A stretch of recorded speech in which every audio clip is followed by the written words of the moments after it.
Hi everybody, and welcome back to Lost Genre Reddit Stories. This post is from the subreddit Relationships and it's by user Deleted. How do I, male 21, help someone who just had the silver spoon ripped out of her, female 19, mouth 2+ years together?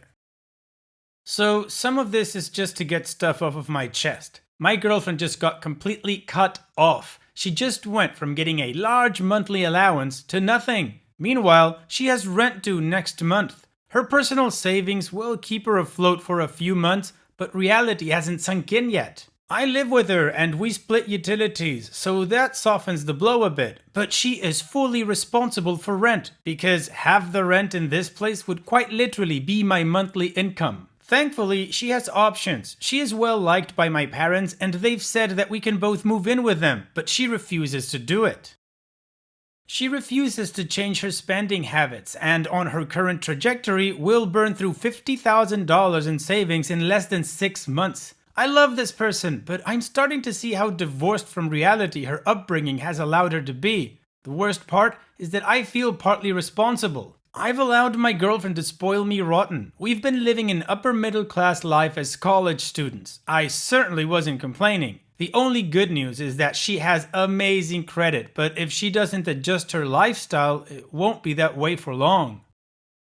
Yikes, OP, this is a tough situation. If you say she's completely detached from reality, then I think logic or reasoning is not gonna help very much in the beginning until she starts to feel some sort of pain, quote unquote, not physically of course, but monetary pain. However, I would still give it a shot to sit down with her and go with her through the numbers. I'm assuming she can do some math, and math numbers don't usually lie or you can't bend them to your will. So reality will surface and hopefully it'll be sooner than later. If you are able to bring her to a logical field, then the first thing would be to look for a new place to live in and get part-time jobs or something, if you guys have the time of course. I honestly don't see any other way about it unless you guys are good in the stock market or something and invest, I don't know. However, I do think that the big question is what happened that made her parents cut her off this way? There must be some piece of information there that can help you guys find a way out of this without having to be so tight. However, I believe that this situation will be a good learning experience to the both of you. A tough way to learn about it if you're not used to this, but still a great lesson. And what do you guys think, or what would you do if you were in OP's shoes? Let me know in the comment section, and now let's move on to the community comments to see what they said.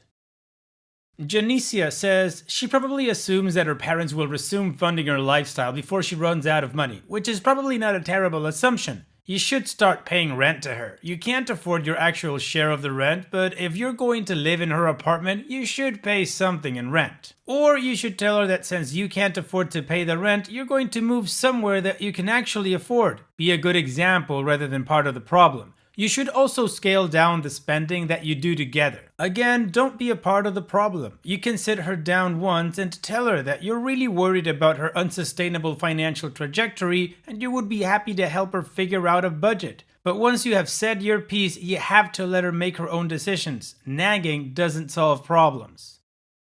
And OP responds, it's not a bad assumption, but it's just odd watching how she continues on. Business as usual. I'm trying not to overreact, and I think part of the game we are both playing is wait and see. She asked me to move in with her. I had to bring up the fact that I should pay something and she actually resisted at first. I think she lied when I asked how much half of the utilities would be, and the first month, she conveniently forgot to withdraw the money from my PayPal account. Basically, what I'm trying to say is that I don't disagree with you, but I think I've pushed plenty to try and pay as much of my fair share as I can, given the circumstances. It's not like I'm socking my money back into a savings account while she is paying for everything. Mutual spending is the same way. I have never ever asked for her to do any of the things we routinely do, and often it's the case that she already did it. Oh Silly B says, maybe you could make her try You Need a Budget? I think it's free for college students. It's more geared towards getting people out of debt, but filling out the spreadsheet might give her an approximate idea of how many months she has before going into the red. If she insists her spending habits are fine, you could tell her to prove it with the app. Otherwise, you sort of have to let her hit a low point if she doesn't listen to you. As for your rent, you should just tactfully mention you want to move somewhere where you can actually afford the rent. Make it more about you wanting to live within your own means rather than her spending habits. You shouldn't be spending all of your salary on rent anyhow. Pulling up some nice listings on Craigslist could help too. GODO8 says, maybe her dad has done this before and cutting her off financially was just an empty threat. From how calm she seems about the situation, I would put my money on this. Your comments describe how he's trying to use the money to manipulate her into cutting ties with her mom, so I'm sure she is used to his manipulative behavior. She might know this is just another one of his bluffs. I completely understand your concern about money, but I don't understand why you seem so consumed by this. How long has this been going on? A week? A month? Plus, how much do you really know about her personal finances? She might have other money of which you are unaware. Bottom line, you don't trust her ability to handle her finances, but I can't really see much evidence of why, unless this has been going on for several months and she is almost out of money. And Opie replies, this has never happened before. He has never threatened to take away her money before or anything close to it. Consumed? No, but yes, I am concerned. I'm fully aware that this may just blow over, in fact, it probably will, but I think it is worth having a dialogue about. She needs to be willing to move in with my parents if things don't blow over. She needs to. It's not impossible that she has money that I don't know about, but I doubt it. We've never had to have those sort of conversations before. I didn't go into every excruciating detail, but I know that she isn't a good money manager due to several things that have happened.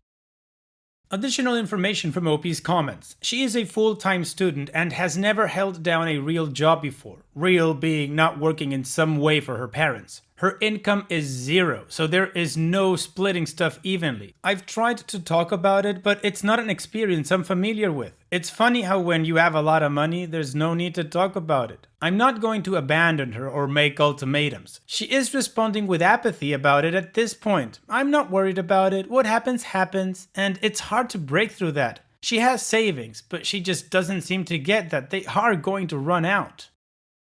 I'm not going to move out, but I can send a message through my actions that I don't 100% agree with what she is doing. If I move, it will be to my parents. I work a part-time job as an engineering intern. I simply don't make enough to live on my own in this city. I'm definitely going to try and get her to budget, if only to see that what she is doing now won't work for the long term. Part of me thinks that she doesn't seriously think this is permanent, and there's no reason for her not to think that. And another part of me thinks that she doesn't care that she's burning through her savings. I think she is ultimately a reasonable person too. She has just never had to deal with any of this stuff before.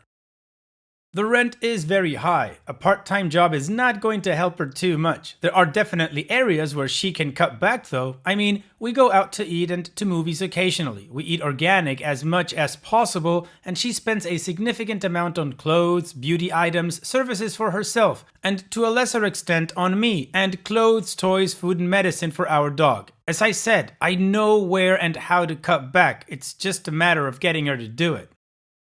Her parents have never done anything like this before. She has always been Daddy's little girl. Daddy is going through a divorce, however, and he wants his little girl to cut her mother out of her life since she cheated on him. Basically, he is trying to ruin his soon-to-be ex-wife in every possible way. It's really ugly. He made it sound as if it was about her grades, but in reality, he is trying to punish her for not cutting ties with her mother as all of his other kids have. He doesn't give a crap about her grades. He is still paying for her education. He just stopped giving her funds every month.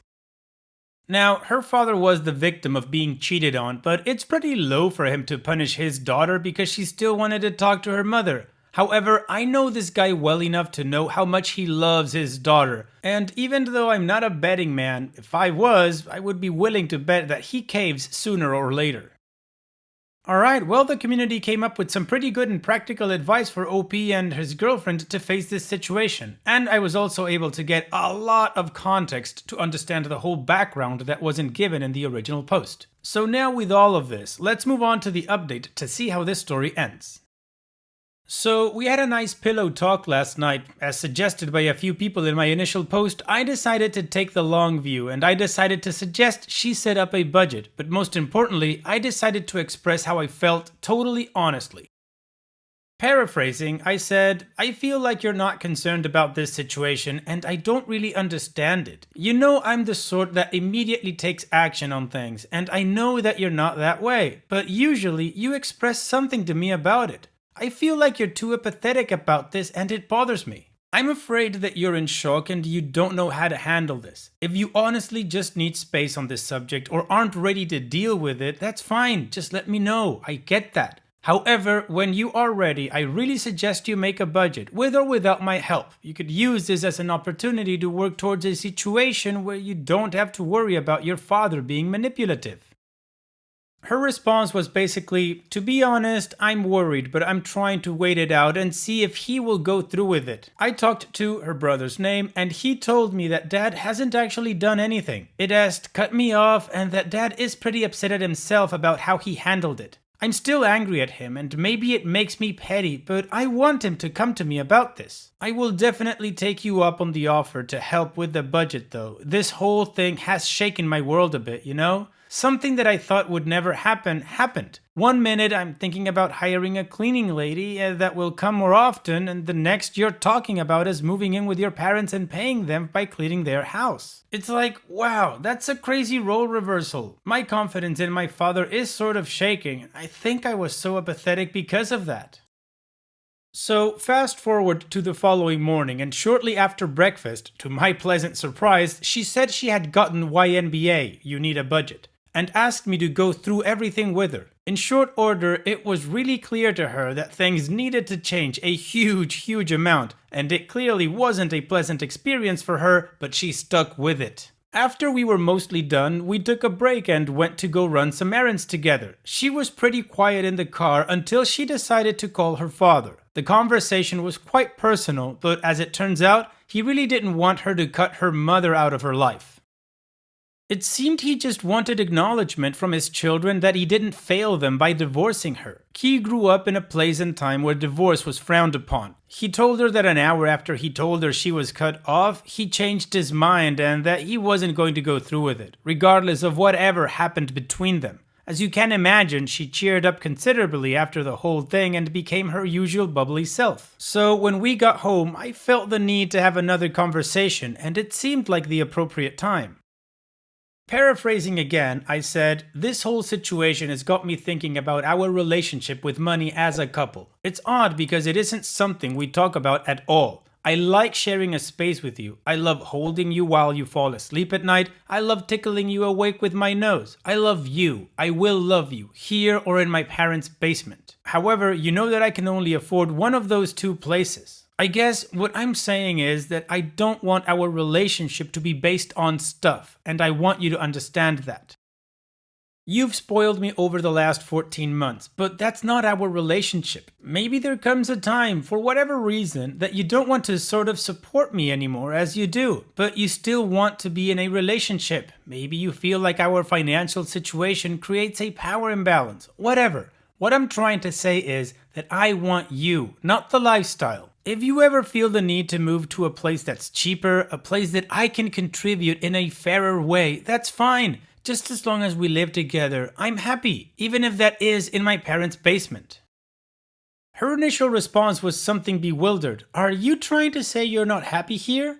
After I cleared it up that wasn't the case, she said, paraphrasing again, I try to avoid money talk because it's always been awkward. It's hard having money and wanting to do expensive things with people who don't have money. Suddenly, you're in my house and there isn't anyone in the world right now that I want to do stuff with more. I have someone I can spend my money on, to go skiing with, to go out to eat with, to do arts and crafts with, and generally not have to worry about that sort of thing with.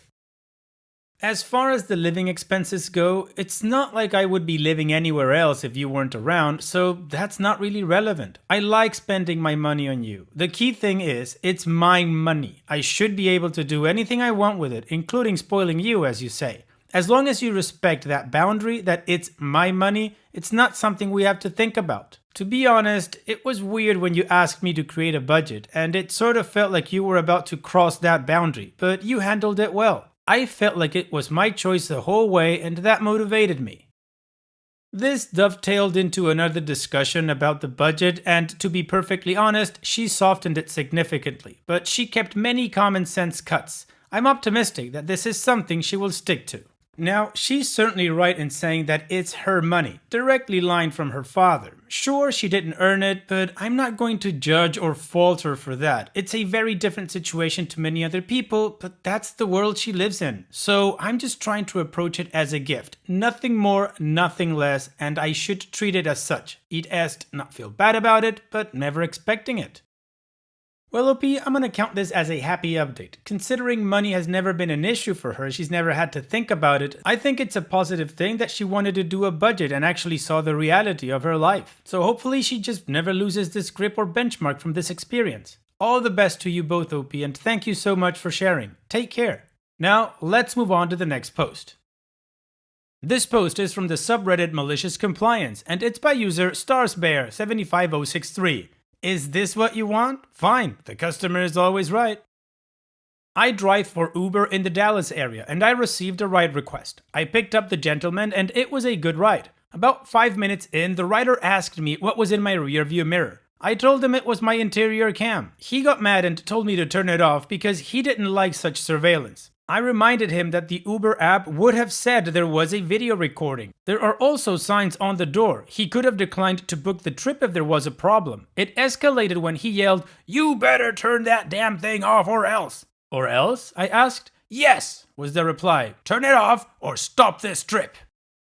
I verified with him his request and he said, yes, turn the damn thing off or end this trip. To which I said, fine, have it your way, I will comply. At that, I exited the highway and pulled into a convenience store. He acted a bit stunned before shouting, "What the hell are you doing?" I calmly stated, "You said either stop recording or I end the trip. As I have no intention of stopping the recording, I am letting you out here." That did not go well with him, as he started screaming and hurling vituperative abuse beginning with the letter F, questioning my parentage, and although correctly guessing my sexual orientation, was rather rude about it. I calmly ended the trip as per his request. That was the compliance. Here's the maliciousness, which although I'm very capable of, I rarely do.